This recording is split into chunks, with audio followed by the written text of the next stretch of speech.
예배 시간을 통해서 우리 한 가지 생각을 좀 같이 하면서 예배를 드렸으면 좋겠어요. 같이 한번 따라해볼까요? 같이 저를 좀 봐주실래요? 같이 따라해봅시다. 따라해봐요. 하나님이 오늘 나에게 무슨 말씀을 주실까? 이게 첫 번째고요. 두 번째를 한번 더 따라해볼게요. 나는 오늘 무슨 생각을 할까? 여러분 무슨 생각을 하면서 예배를 드리실 거예요? 하나님의 말씀을 주실 텐데 그 말씀을 듣고 여러분이 생각을 해야 되거든요. 생각하지 않으면 안 변해요. 우리는 절대로. 우리 신앙생활 하면서 우리가 신앙생활이 무의미하다고 생각하는 이유가 있는데 그 이유가 뭔지 아세요? 여러분이 안 변하니까 그래요. 안 변하니까. 달라진 게 하나도 없으니까 재미가 없어요. 연락이 변했나? 지난주랑 오늘 이번 주가 변했는지, 예진이가 작년보다 지금이 변했는지, 이게 점검이 안 되면 신앙생활 할 이유가 없어요. 내가 변해야 돼. 알겠죠? 그러기 위해서 우리가 첫 번째 뭐 봐야 된다고요? 하나님이 오늘 무슨 말씀을 주실까? 그 말씀을 듣고 나는 무슨 생각을 할까? 이 두 개를 꼭 잊지 말고, 다른 사람 시켜서가 아니라 여러분 자신이 해야 되는 일이에요. 누가 억지로 시켜서 할 수 있는 일이 아니에요.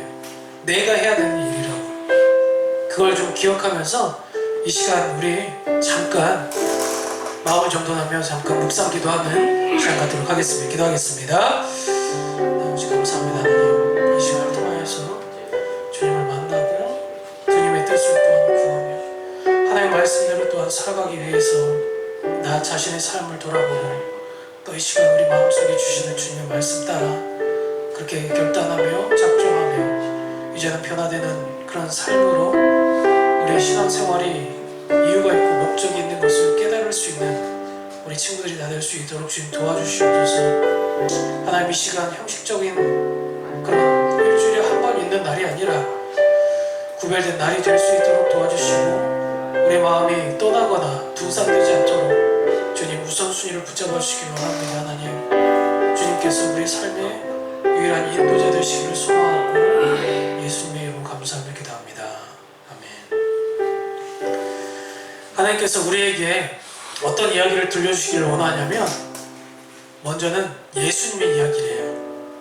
예수님은 여러분 많이 들어봐서 알고 있지만 그 예수님이 나의 이야기라는 그 확신이 안 들면 이 성경이 나와 상관없는 얘기가 돼버리고 말아요. 그래서 오늘 이 아름다운 이야기를 좀 축소한 한 찬양이 있는데 이 찬양을 가사를 좀 생각하면서 우리 기쁜 마음을 담아서 우리 첫 곡 같이 찬양하도록 하겠습니다. 우리 박수 치며 같이 찬양할까요?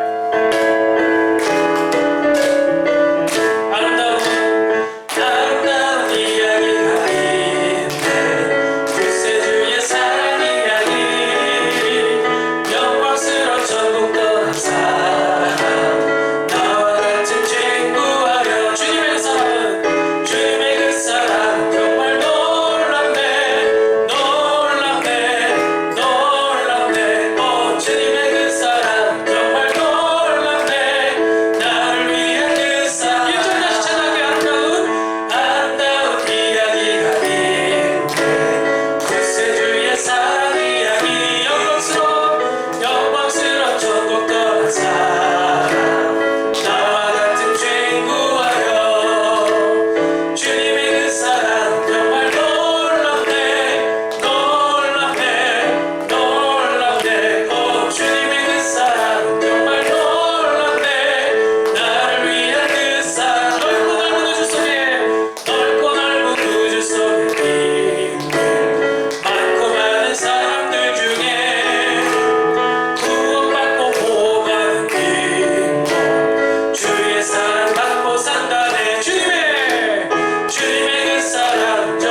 찬양하고 경배하는 그런 귀한 시간을 우리가 소망해 봅니다.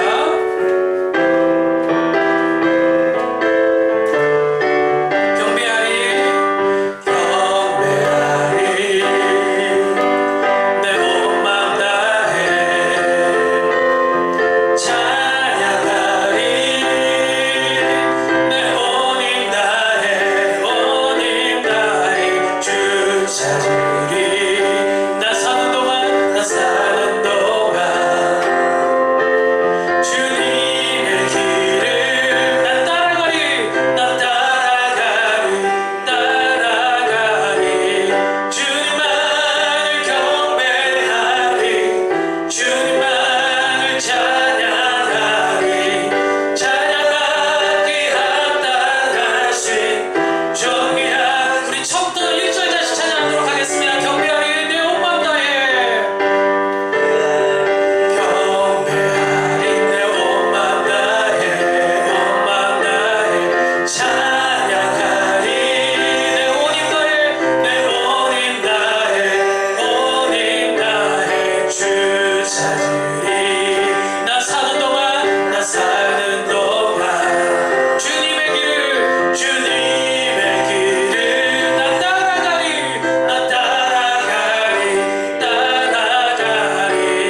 하실까? 두 번째로 해야 될 게 있다면 나는 그 말씀을 듣고 무슨 생각을 할까?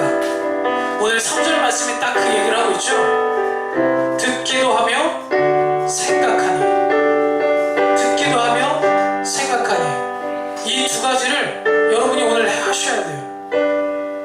마지막으로 우리가 기도하고 이제 예배를 들어갈 텐데요, 하나님 말씀을 하실 텐데 그 말씀을 귀로 듣고 머리로 생각하고 가슴으로 느끼고 삶으로 살아낼 수 있는 우리 될 수 있도록 도와주시고, 그래서 신앙생활이 그냥 무의미하게 반복적으로 시간이 됐으니까 오는 자리가 아니라 지난주와 달라진 오늘 내가 되기를 원하고, 작년과 다른 내가 될 수 있는 변화, 이 변화를 바라보고 변화를 목격할 수 있는 우리가 될 수 있도록 도와달라고 우리 합심하여서 함께 우리 예배를 위해서 함께 기도합니다. 기도하시겠습니다. 하나님 아버지 감사합니다. 하나님, 이 시간 부족한 우리들이지만 한 주간에 수없이 많은 죄를 짓고 하나님을 떠나 살았지만 그럼에도 불구하고 아버지의 부족한 우리들을 이 자리로 불러주시고 하나님의 귀한 은혜를 허락하셔서 그 말씀 가운데 주님의 숨겨진 사랑과 하늘의 비밀스러운 계획들을 알게 하심에 감사를 드립니다. 하나님, 이 시간 우리가 마땅히 해야 될 반응이 있다면 이제는 부끄러운 죄악 가운데서 벗어나서 하나님의 말씀을 듣고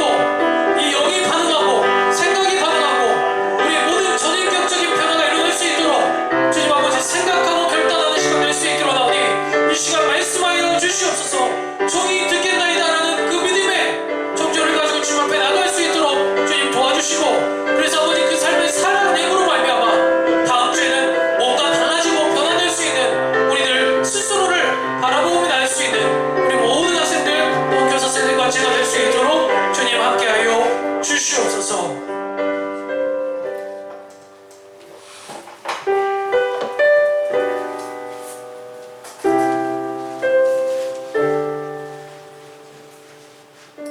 사랑의 하나님 감사합니다. 주님의 나를 기억해 주님 전에 나와 이렇게 중고등부 친구들과 선생님들, 목사님과 함께 예배 드릴 수 있게 해주심에 감사드립니다. 여름이 지나가고 이제 일교차가 많이 커지고 아침 저녁으로는 많이 쌀쌀한 날씨입니다. 큰 일교차 가운데 우리 친구들의 건강 지켜주시고 아프지 않게 항상 지켜주세요. 많은 친구들이 코로나를 계기로 많은 친구들이 예배에 나오지 못하고 있습니다.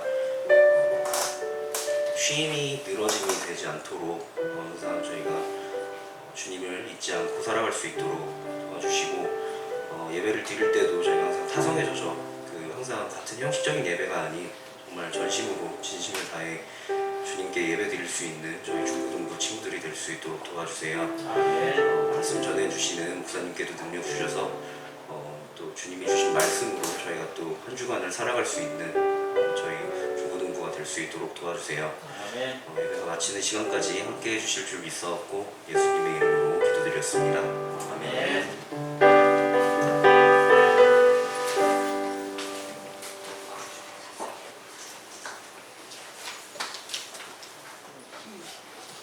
네, 말씀 같이 보도록 하겠습니다. 우리 함께 보실 하나님의 말씀은 요한복음 8장 말씀입니다. 요한복음 8장 1절에서 9절까지의 말씀 함께 보도록 하겠습니다. 요한복음 8장 1절에서 9절 말씀, 신약성경 157쪽에 있습니다. 157쪽.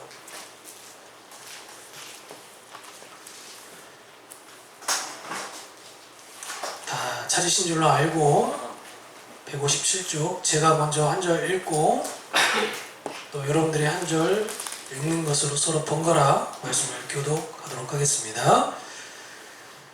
예수는 감람산으로 가시니라.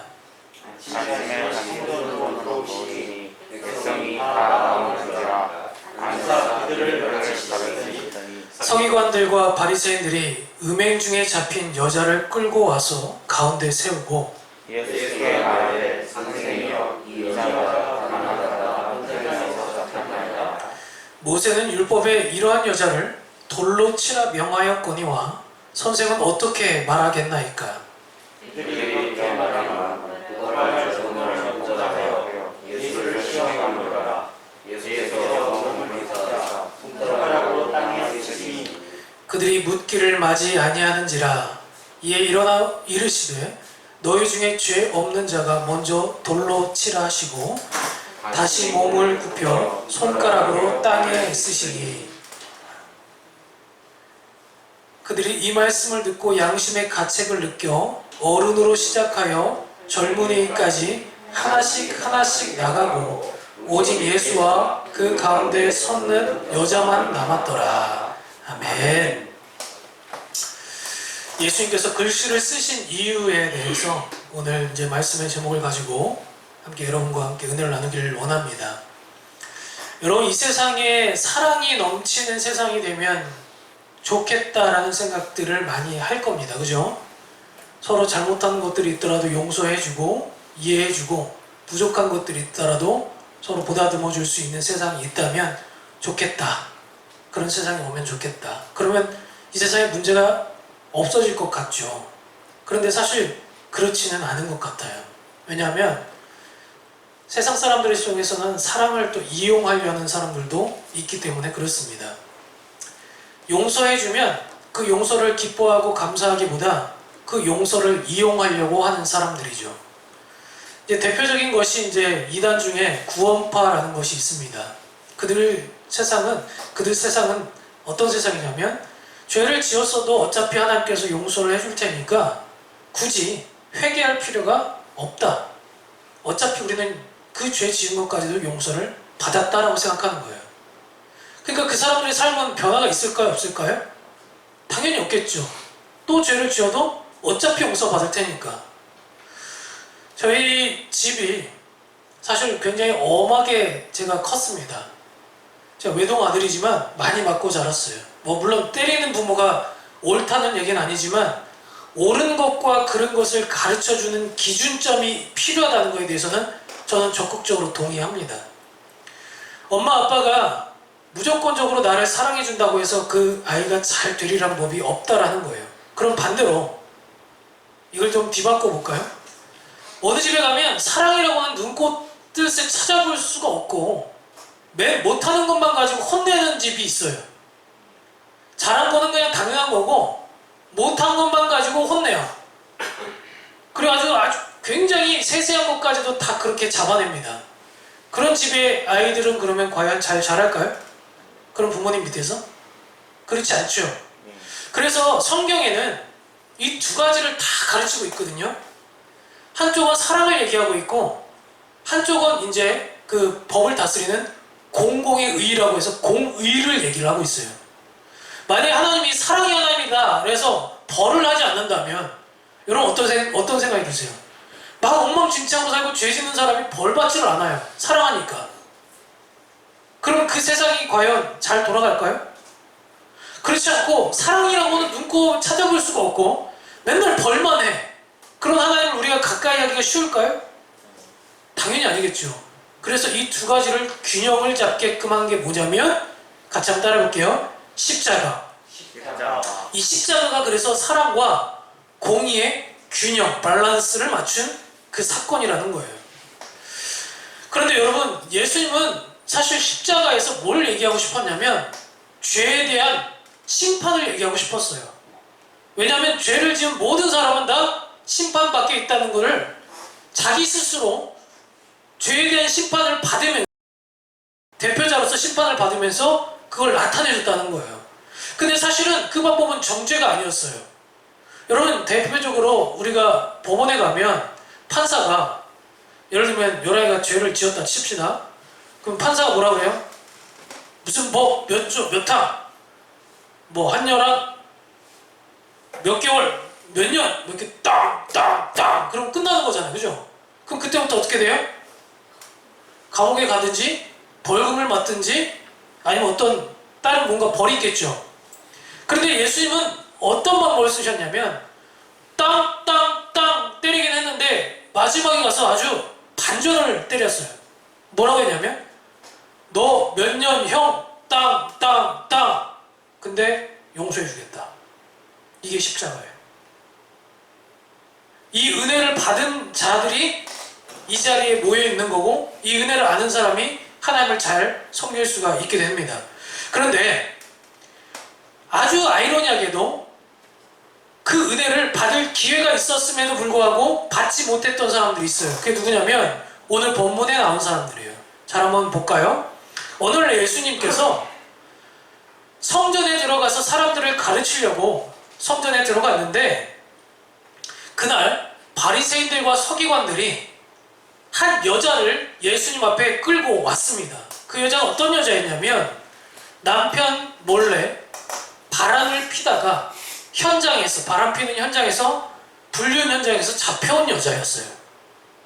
여러분들 아직은 결혼을 안 해서 이 배우자가 바람을 피웠을 때 그 충격이 어떤 건지 잘 모를 수 있겠지만 내가 가장 사랑했던 사람이, 그래서 평생을 같이 하겠다고 약속했던 사람이 다른 사람과 바람을 피웠다.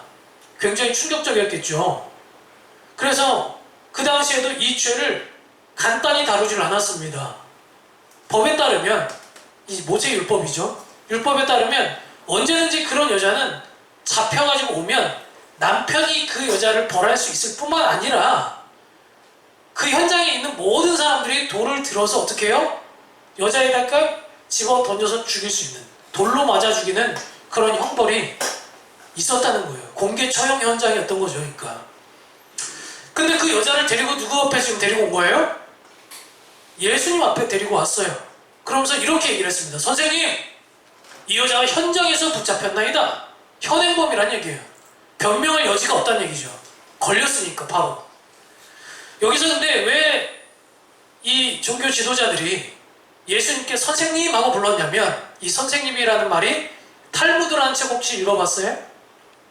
거기 보면 랍비 나오죠. 랍비가 어떤 사람이냐면 굉장히 지혜가 뛰어난 사람들이에요.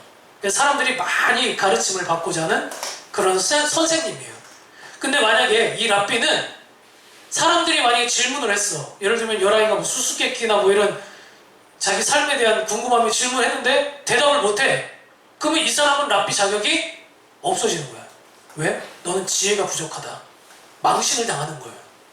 그러니까 지금 이 종교 지도자들이 여자를 끌고 와가지고 현장에 잡힌 여자를 데리고 와서 예수님이라고 부르지 않고 랍비요, 선생님 어떻게 해야 되겠나이까? 라고 물어봤다는 얘기 무슨 얘기예요? 이 질문 네가 대답을 못하면 넌 끝이야. 이런 생각을 가지고 솔직히 말하면 함정을 파가지고 이 질문을 던졌어요. 그러면서 이렇게 얘기합니다. 모세는 옛날에 우리 지도자였던 모세라는 분이 있는데, 이거 다 알죠 여러분? 모세가 어떤 분인지.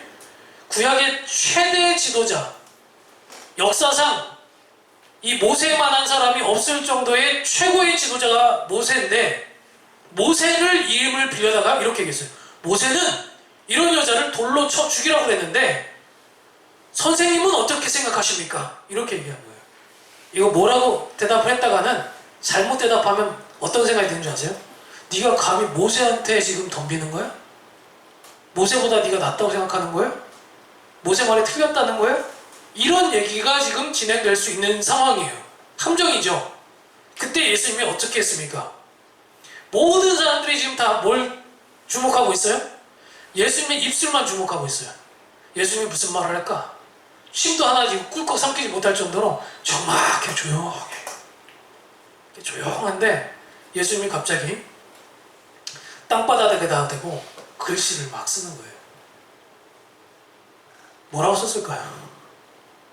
나는 이렇게 생각한다 라고 썼을까요? 근데 글씨 내용이 뭔지 성경은 말하지는 않습니다.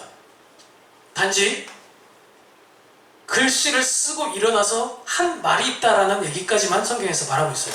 사람들이 아마 그랬을 거예요. 생각으로 너 지금 뭐 하는 거냐? 아니 내 말에 지금 대답은 안 하고 지금 무슨 짓 하는 거야? 라고 묻고 싶었지만 감히 예수님한테 그럴 질문을 할 수조차 없을 정도로 엄숙한 자리였어요. 근데 예수님은 이렇게 얘기를 했습니다. 차라리 저 여자를 돌로 치지 말고 사지를 찢어 죽여라! 라고 얘기할 줄 알았는데 왜 그렇게 얘기할 줄 알았냐면 지난주에 어떤 일이 있었어요? 성전에서 장사를 하고 있는 사람들 어떻게 했어요? 예수님이? 상 뒤집어 엎고 채찍질하고 욕하면서 막 내쫓았잖아요. 다혈질의 그 표본을 보여줬잖아요. 그지? 분노 조절자니 같이 나 화나면 요렇게 할 수 있는 사람이야 라고 보여줬는데 심지어 현장에서 잡혀왔어. 그리고 하나님의 가장 위대한 지도자였던 모세는 돌로 쳐 죽이라고까지 했어. 그러니까 이런 예수님이 벌을 준다면 어떻게 줘야겠어?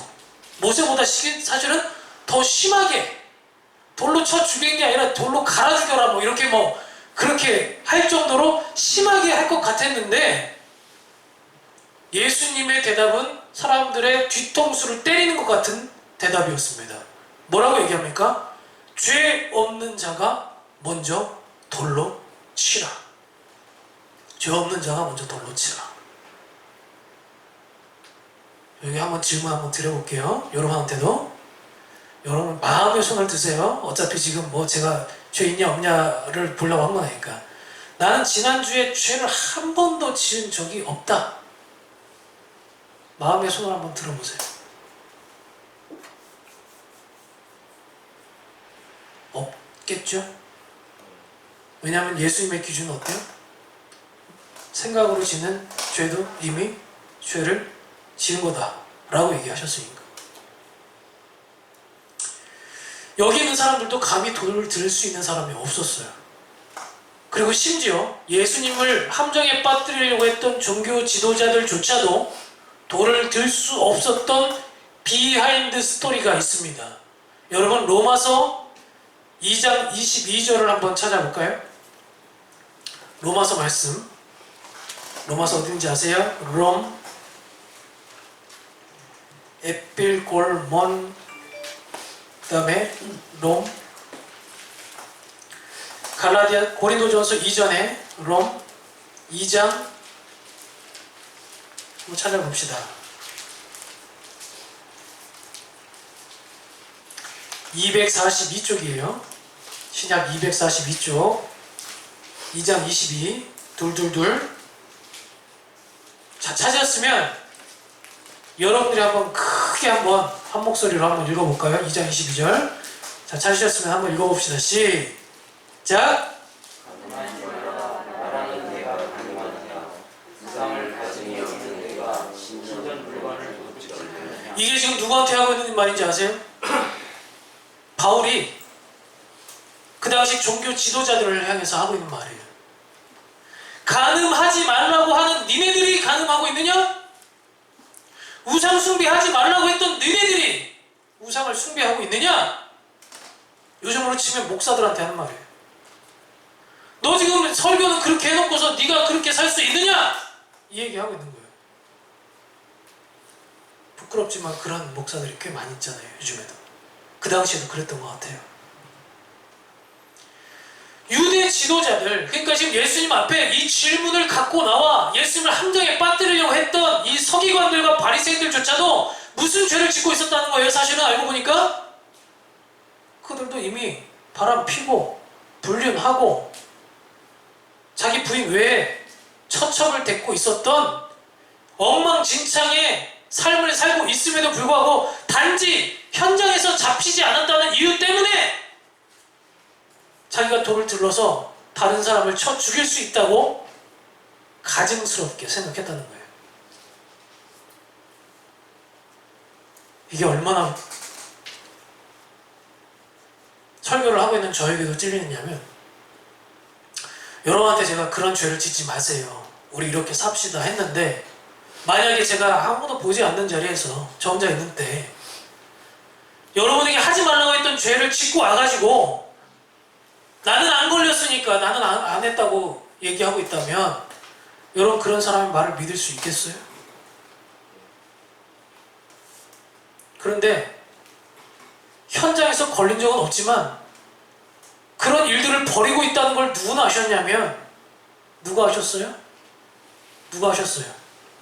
예수님은 아셨어요. 여러분 사람의 속을 꿰뚫어 보고 있고 그들의 과거나 그들의 죄를 다 이미 알고 있는 예수님이 자신에게 이런 함정을 빠뜨리려고 했던 그 사람들이 어떤 의도를 가지고 질문했는지까지도 알고 있는 그 예수님이 저 여자에게 돌을 던져야 되지 않겠습니까? 라고 물어봤다면 여러분이 예수님이라면 뭐라고 하겠어요? 너나 잘해 임마. 혹은 너 몇 날 몇 시에 너 그때 어떤 여자랑 있었어? 너 그 여자가 네 부인이야? 너는 간음 안 했어? 너 불륜 안 했어? 너 음란한 죄를 짓지 않았어? 라고 많은 사람들 앞에서 개망신을 줄 수 있었어요. 예수님은 충분히 그럴 수 있었어요. 그쵸?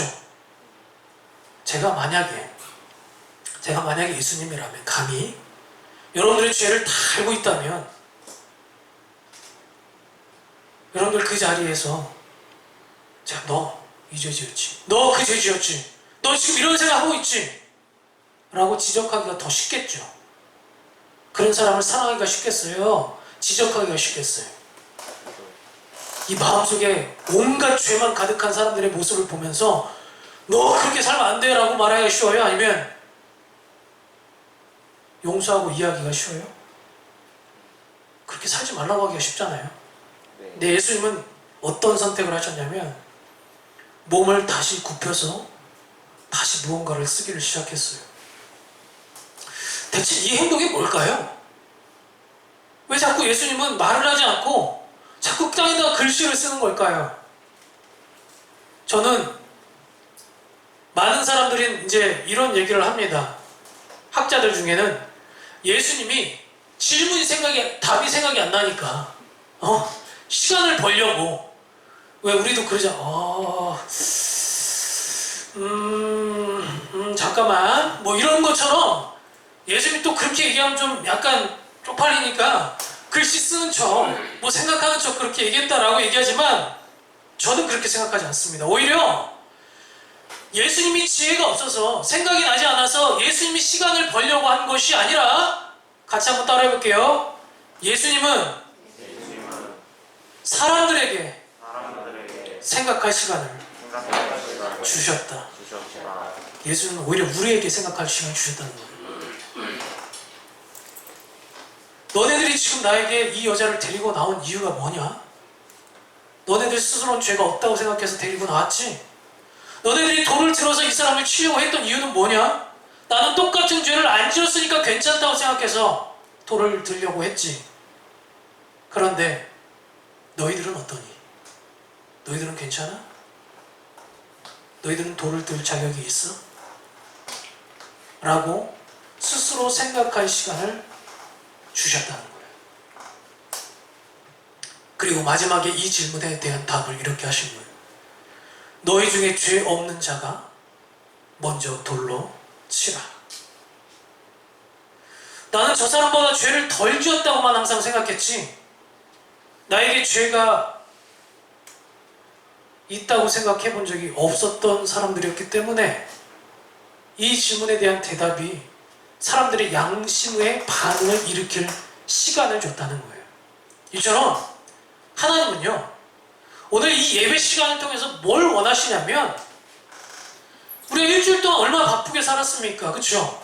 어떤 사람은 공부하느라 바빴을 거고, 어떤 사람은 뭐 친구들이랑 노느라 바빴을 거고, 어떤 사람은 일하느라 바빴을 거예요. 다 바빠요, 다. 우리 바쁘게 삽니다.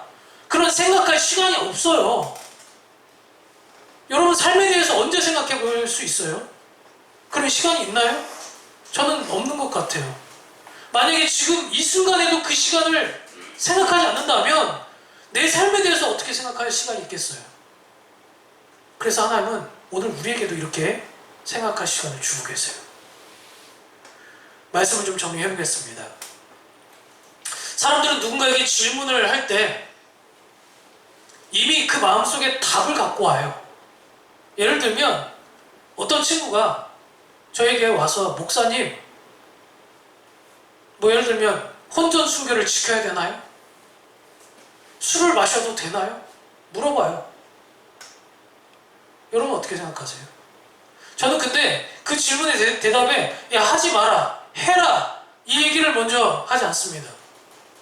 네가 그 질문을 왜 나에게 들고 왔는지 먼저 생각해봐라 라고 얘기해요. 왜요?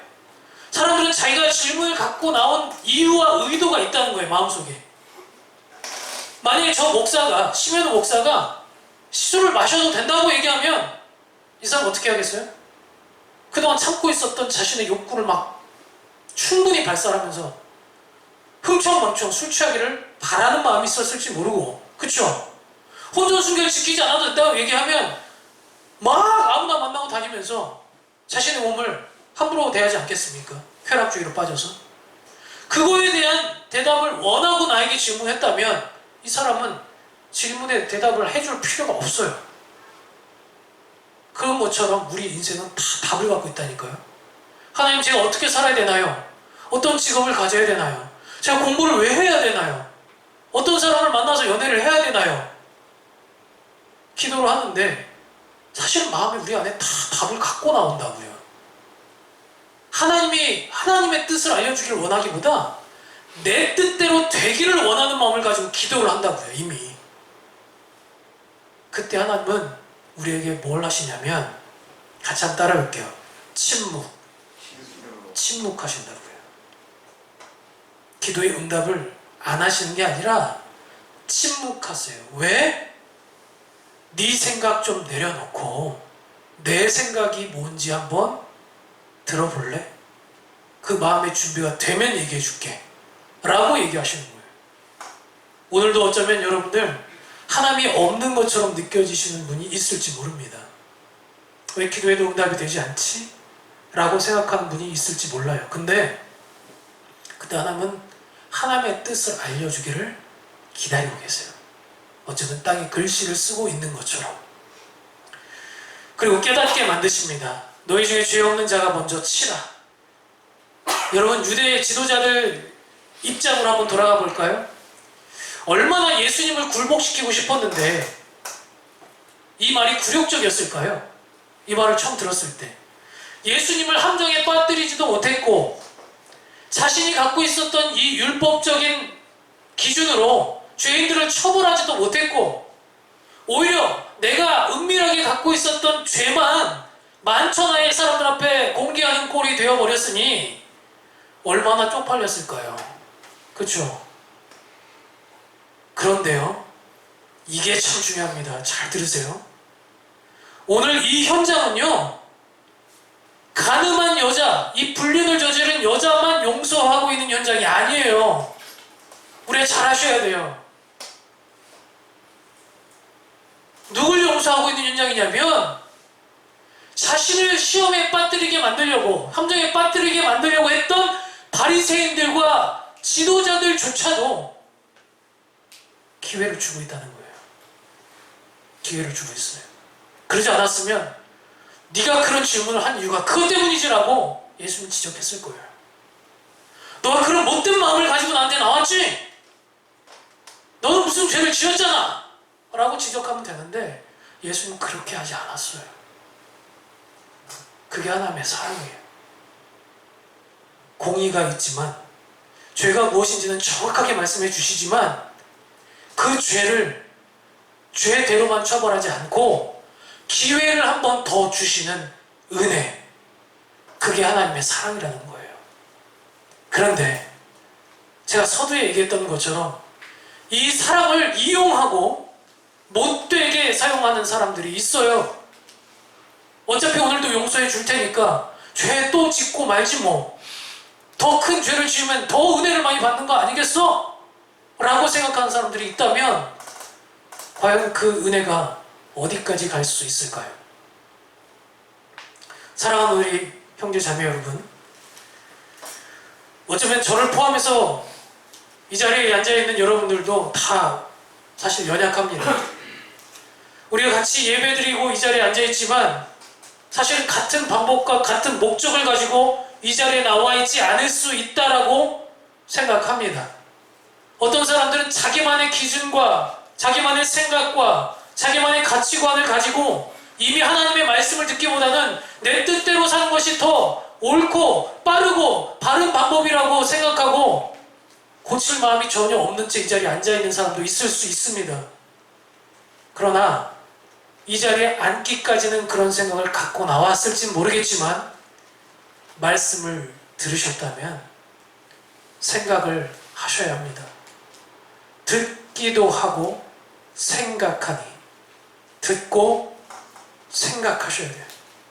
듣는 게 중요하고 들은 다음엔 생각하셔야 돼요. 그래야 우리가 바뀔 수 있습니다. 우리에게 그 생각한 시간을 하나님은 오늘도 우리에게 주신다는 것입니다.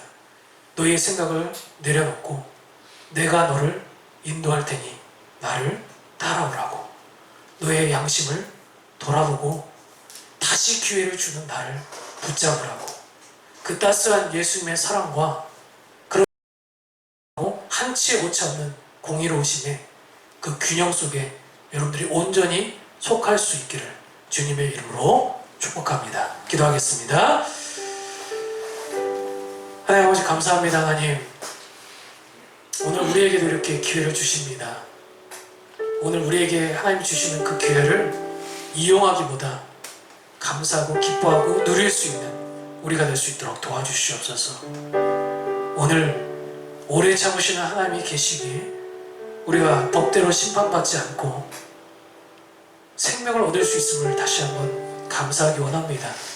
한 주간의 삶 속에 바삐 살아서 생각할 기회조차 없었다면 주님을 다시 묵상하고 하나님의 뜻대로 또한 살아갈 수 있는 우리가 될 수 있도록 주님 도와주시옵소서.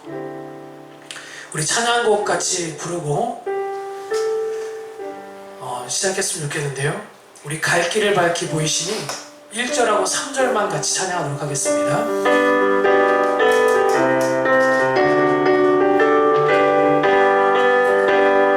갈 길을 밝히 보이시니 주 앞에 빨리 나갑시다. 우리를 찾는 구주 예수 곧 오라 하시네. 죄악 벗은 우리 영혼은 기뻐 뛰며 주를 보겠네. 하늘에 계신 주 예수를 영원히 주 오늘 여기 계시오니 주 오늘 여기 계시오니 다 와서 주의 말씀 듣기도 하며 생각하니 참 진리시로다. 죄악 벗은 우리 영혼을 기뻐 뛰며 주를 보겠네. 하늘에 계신 주 예수를 영원히 섬기니. 아멘. 우리 같이 한번 기도했으면 좋겠는데요. 하나님, 저에게도 제가 미처 평소에 생각하지 못했던 은밀한 죄악들이 있고 또 아버지 그렇게 연약한 나임에도 불구하고 내 죄를 먼저 회개하기보다는 다른 사람의 연약하고 흠 많은 부분들을 먼저 지적하고 정죄했던 또 악한 모습이 있었음을 고백합니다. 끝으로 하나님께서는 나에게 이런 방법으로 우리의 삶을 인도하기를 원하는데 정작 우리는 고집스럽게 내가 원하는 방법이 있다고 그렇게 해달라고 주님께 기도하며 그 뜻대로 되지 않는 것에 대해서 불만을 품고 살았음을 고백합니다. 이 시간 하나님 말씀을 듣고 생각하기 원하오니 생각하면서 하나님의 뜻을 겸손히 물어나갈 수 있는 우리가 될 수 있도록 도와달라고 우리 같이 기도 제목을 놓고 함께 기도합니다. 하나님 아버지 감사합니다. 하나님 이 시간을 통하여서 우리 자신이 갖고 있었던 연약한 부분을 먼저 고백합니다. 하나님 사람들에게 차마 말할 수 없고 그렇게 말했다가는 망신살이 뻗칠 것 같아서 감히 하나님 앞에도 부끄러워서 죄를 고백하기조차 힘들었던 나의 연약한 죄악들이 있다면 하나님 이 시간 용서해 주시옵소서. 또 아버지 이제는 다시는 그런 죄를 범하지 않도록 돌이킬 수 있는 결단의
하나님, 죄짓지 않은 사람이 하나도 없어서 그 죄의 삭은 사망이라고 했는데 우리 모든 인간은 그 증거대로 한 사람도 빠짐없이 죽고 있는지 모릅니다.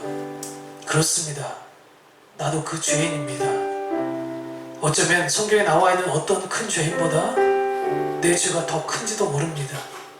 그런데 우리는 스스로를 돌아보는 시간보다 다른 사람을 바라보며 정죄하는 시간이 더 많았음을 고백합니다. 이 시간 연약한 우리들을 용서해 주시고 그 사랑을 기뻐하며 누리며 그 사랑을 당연시 여기고 이용하는 그런 불의한 마음을 품고 살아가지 않도록 주님 도와주시옵소서. 한 주간의 삶 속에 수없이 또 무너지겠지만 다시 이 말씀을 듣고 생각함으로 우리의 삶이 좀 더 하나님을 닮아갈 수 있기를 원합니다. 그래서 아버지, 주님을 만남으로 내가 이렇게 변하고 있구나라는 것을 내 스스로 깨닫고 돌아갈 수 있는 그런 귀한 예배의 시간이 될 수 있도록 우리에게 지혜를 허락하여 주시옵소서. 예수님의 이름으로 감사하며 기도합니다. 아멘. 자, 말씀에 감사드리면서 헌금하는 시간 갖도록 하겠습니다.